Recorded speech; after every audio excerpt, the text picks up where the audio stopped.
look out of the window, you see the Reliance mega billion-dollar Antilla tower right over there. And now they're going into this massive succession planning. And most of the Indian entrepreneurs have been first-generation entrepreneurs. This change, yeah, there are a few. There are the Tatas, and there are a few which have been multi-generational.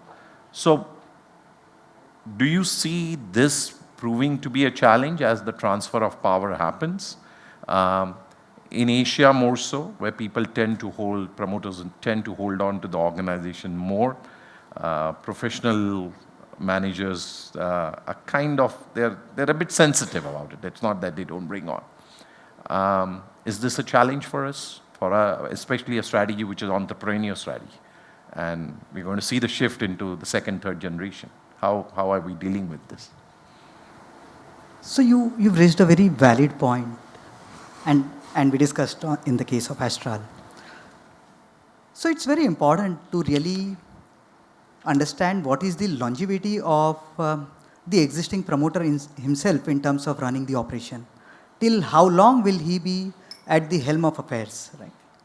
That gives us some confidence that if he's there for at least a decade or more, then we know we'll continue to see the same level of execution, if not better, at least, right, with respect to that business. And at the same time, it gives us enough of time to understand how is next generation shaping up.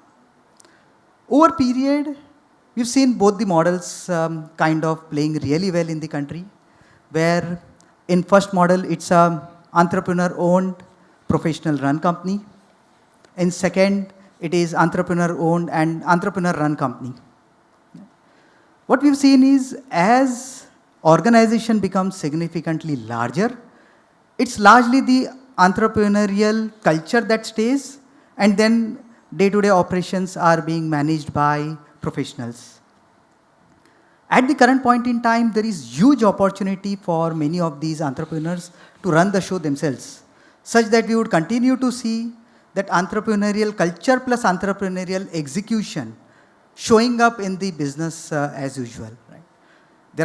There are so many entrepreneurs in the country where we can safely say that runway is large, and we'll have enough time to evaluate how next generation is kind of playing up. So far we have seen the power curve moving downwards has been a lot more gradual.